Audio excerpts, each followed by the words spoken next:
Good morning students. कल हमने परमाणु सिद्धांत के बारे में पढ़ा था, जिसमें डाल्टन और थॉमसन का परमाणु सिद्धांत पढ़ा था।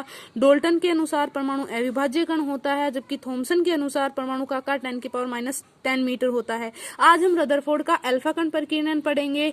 देखो, इसको अल्फा कण प्रकीर्णन क्यों कहा जाता है? क्योंकि इसमें अल्फा कणों का यूज किया गया था। यानी इसमें क्या क्या चीजें यूज की थी? इसने अपने प्रयोग में अल्फा कण का यूज किया था, एक स्वर्ण पत्र यूज किया था और एक ZNS का पर्दा यूज किया था। इसने किया क्या था?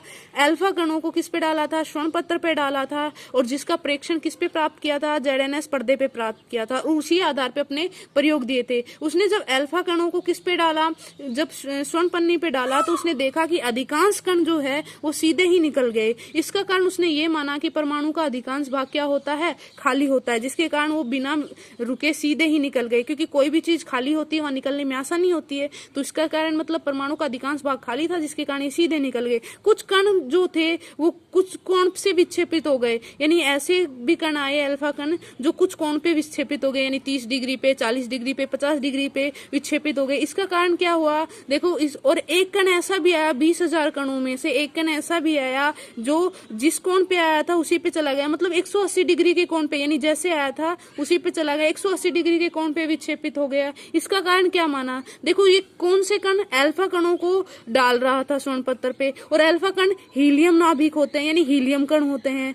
हीलियम जो होता है धनावेशित कण होते हैं। वैसे भी अल्फा कण कैसे कण होते हैं? धनावेशित होता है, और हम जानते हैं परमाणु के नाभिक में क्या होता है? धनावेश माना है। इसलिए ये माना कि जो परमाणु का संपूर्ण धनावेश क्या होता है? नाभिक में होता है, जिसके कारण जब अल्फा कण आए यानी धनावेशित कण आए तो ये एक दूसरे को क्या कर दिया? इन्होंने प्रतिकर्षित कर दिया और वो सीधा ही निकल गया। तो इन सब का कारण उसने ये माना कि जो परमाणु का अधिकांश भाग जो होता है वो खाली होता है। दूसरी पॉइंट से उसने ये माना कि जो परमाणु का धनावेश है वो नाभिक में उपस्थित होता है। और एक चीज और उसने ये बताई कि इसमें नाभिक का आकार क्या बताया? 10⁻⁻15 मीटर। और एक चीज और बताई, परमाणु का आकार 10⁻⁻10 मीटर तो थॉमसन ने बता दिया था, लेकिन इसने नाभिक का आकार क्या बताया? बहुत ही छोटा, 10⁻15 मीटर। और एक इसने और इम्पोर्टेंट चीज बताई कि भाई इलेक्ट्रॉन जो होता है वो नाभिक के चारों ओर चक्कर लगाता है, एक निश्चित कक्षा में चक्कर लगाता है, जिसे क्या कहते हैं? कक्षा, कोश या क्लास कहते हैं। इस नामों से जाना जाता है। तो यानी इसके जो परमाणु सिद्धांत की मुख्य बातें क्या थी? एक तो इसने नाभिक का आकार बताया नया। देखो, हम ये तो जानते हैं परमाणु विद्युत रूप से उदासीन होता है, परमाणु का आकार 10⁻⁻10 मीटर, ये बात तो थॉमसन ने ही बता दी थी। यानी जो उसने कुछ नई चीजें बताई उसमें ये था कि भाई नाभिक का आकार कितना होता है? 10⁻⁻15 मीटर होता है। एक इसने ये बताया था कि इलेक्ट्रॉन जो होता है वो नाभिक के चारों ओर निश्चित कक्षाओं में चक्कर लगाता है, जिसे कोश या कक्षा कहते हैं। देखो, इसकी कमी क्या थी, यानी इस सिद्धांत की कमी क्या थी? ये परमाणु के स्थायित्व को नहीं समझा सका। इसका मतलब परमाणु स्थायित्व कैसे रहता है ये नहीं बता सका। और एक ये स्पेक्ट्रम की व्याख्या यानी रंग की व्याख्या नहीं बता सका, और एक इलेक्ट्रॉन की गति नहीं बता सका। परमाणु के स्थायित्व को कैसे नहीं समझा सका, इलेक्ट्रॉन की गति को कैसे नहीं समझा सका? देखो, अगर इलेक्ट्रॉन गति करता है, परमाणु के स्थायित्व को किस तरह नहीं समझा सका? क्योंकि इलेक्ट्रॉन गति करेगा, और हम जानते हैं कोई भी वस्तु जब गति करती है तो उसके लिए उसे ऊर्जा की आवश्यकता होती है। तो ये ऊर्जा कहाँ से लाता है? अगर ऊर्जा की आवश्यकता होती है तो जैसे जैसे वो गति करेगा तो उसकी ऊर्जा में भी कमी आएगी, और जब वो उसकी ऊर्जा में कमी आएगी तो क्या होगा? जैसे ऊर्जा में कमी आएगी तो जैसे कोई इलेक्ट्रॉन ऐसे गति कर रहा है, मान लो ऐसे गति कर रहा है कोई इलेक्ट्रॉन, तो अब क्या होगा? धीरे धीरे वो ऐसे आएगा, क्योंकि उसकी ऊर्जा में कमी, और अंत में कहाँ जाना चाहिए? नाभिक में गिर जाना चाहिए, और परमाणु क्या हो जाना चाहिए? खत्म हो जाना चाहिए। लेकिन परमाणु संरक्षण नियम से हम जानते हैं कि परमाणु कभी नष्ट नहीं हो सकता, ना उसको उत्पन्न किया जा सकता है ना उसको नष्ट किया जा सकता है। इसका मतलब ये परमाणु के स्थायित्व को नहीं समझा सका, इलेक्ट्रॉन की गति को भी नहीं समझा सका, और स्पेक्ट्रम की भी व्याख्या नहीं कर सका। यानी परमाणु में कलर्स कैसे आते हैं, कोई नीला, हरा, यानी ये कलर्स हैं, इनके बारे में भी इसने कोई व्याख्या नहीं की। ये इसकी कमी थी। अब देखो, इसकी कमी को दूर करने के लिए बोर ने अपना मॉडल दिया, जिसको हाइड्रोजन मॉडल के नाम से भी जाना जाता है, क्योंकि इसने हाइड्रोजन परमाणु को आधार बना के दिया था। तो इसके मॉडल में ये कहा था कि भाई एक चीज तो सभी ने बताई थी कि भाई जो परमाणु का धनावेशित भाग कहाँ होता है, नाभिक में होता है, जिसमें कहाँ होता है, प्रोटॉन होता है और न्यूट्रॉन होता है, और इलेक्ट्रॉन बाह्य कक्षाओं में चक्कर लगाते हैं। और ये बात, इलेक्ट्रॉन जिस कक्षाओं में चक्कर लगाते हैं उन्होंने इसे नाम भी दिया, जिसे KLMN कक्षा कहते हैं। तो इसने ये बताया कि इलेक्ट्रॉन जिन कक्षाओं में चक्कर लगाते हैं KLMN कक्षा कहते हैं। ये बात तो इसने भी बताई थी, पर इसने कक्षाओं का नामकरण कर दिया। उसके बाद ये कहा कि भाई जो इसने नहीं बताया कि भाई इलेक्ट्रॉन जब चक्कर लगाता है तो ऊर्जा कहाँ से मिलती। इसने ये बताया कि इसे ऊर्जा H/2π के रूप में मिलती है। यानी इलेक्ट्रॉन केवल उन्हीं कक्षाओं में चक्कर लगाता है जिनका कोणीय संवेग क्या होता है, H/2π का गुणज होता है। यानी कोणीय संवेग mvr बराबर NH/2π होगा।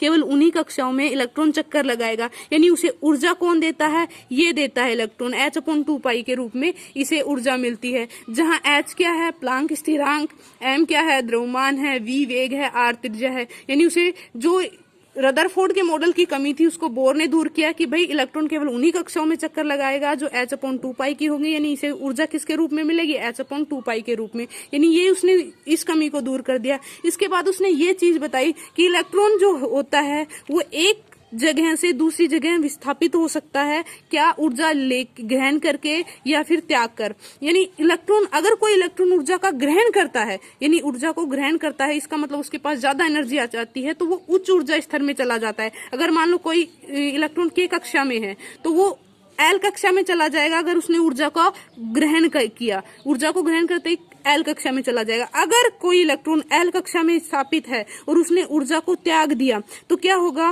वो नीचे वाली कक्षा में चला, क्योंकि अब उसके पास एनर्जी कम हो गई तो वो गिर के कौन सी कक्षा में आ जाएगा, K कक्षा में आ जाएगा। यानी ऊर्जा का, अगर कोई इलेक्ट्रॉन ऊर्जा को ग्रहण करता है तो वो उच्च ऊर्जा स्तर में चला जाता है, और अगर कोई इलेक्ट्रॉन ऊर्जा का उत्सर्जन कर देता है तो वो निम्न ऊर्जा स्तर में चला जाता है, जिससे क्या बनते हैं, स्पेक्ट्रम बनते हैं, यानी कलर्स बनते हैं, रंग बनते हैं। यानी इसने स्पेक्ट्रम को भी कुछ वो किया।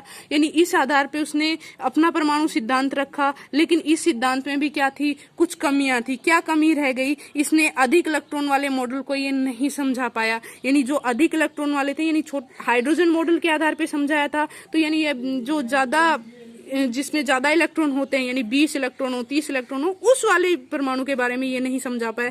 रैखिक स्पेक्ट्रम की व्याख्या तो कर दी उसने। ये तो कहा कि भाई एक इलेक्ट्रॉन ऊर्जा लेके निम्न ऊर्जा स्तर से अगर उच्च ऊर्जा स्तर में चला जाएगा, फिर वो उच्च ऊर्जा स्तर में ऊर्जा त्यागेगा, कुछ ऊर्जा त्यागेगा और निम्न ऊर्जा स्तर में चला जाएगा, लेकिन और जिससे स्पेक्ट्रम बनेगा, ये तो बता पाया। लेकिन रैखिक स्पेक्ट्रम की अच्छे से व्याख्या ये सिद्धांत नहीं कर पाया। और उसके बाद इसने अणु बनाने की प्रक्रिया को भी अच्छे से स्पष्ट नहीं कर पाए। इसका मतलब, जैसे हम जानते हैं जो तत्व है या यौगिक है, तत्व हैं आपस में मिलकर अणु या यौगिक बनाते हैं, तो वो चीजें है ना, ये किस तरह बनाते हैं या क्या कार्य प्रक्रिया होती है, इस चीज को भी ये मॉडल नहीं समझा पाए। ये इस सिद्धांत की कमियां थी। लेकिन परमाणु सिद्धांत इतने ही दिए गए हैं आज तक, मतलब अभी तक ऐसे कोई सिद्धांत नहीं। बाद में वैज्ञानिकों ने अणु कैसे बनते हैं ये चीजें तो दी, लेकिन परमाणु सिद्धांत सिर्फ 4 ही थे। और जिसके आधार पे ये मतलब परमाणु सिद्धांत दिए गए हैं वो 4 वैज्ञानिक थे, जिसमें सबसे पहले हम जानते हैं डाल्टन ने दिए थे। डाल्टन ने क्या कहा था,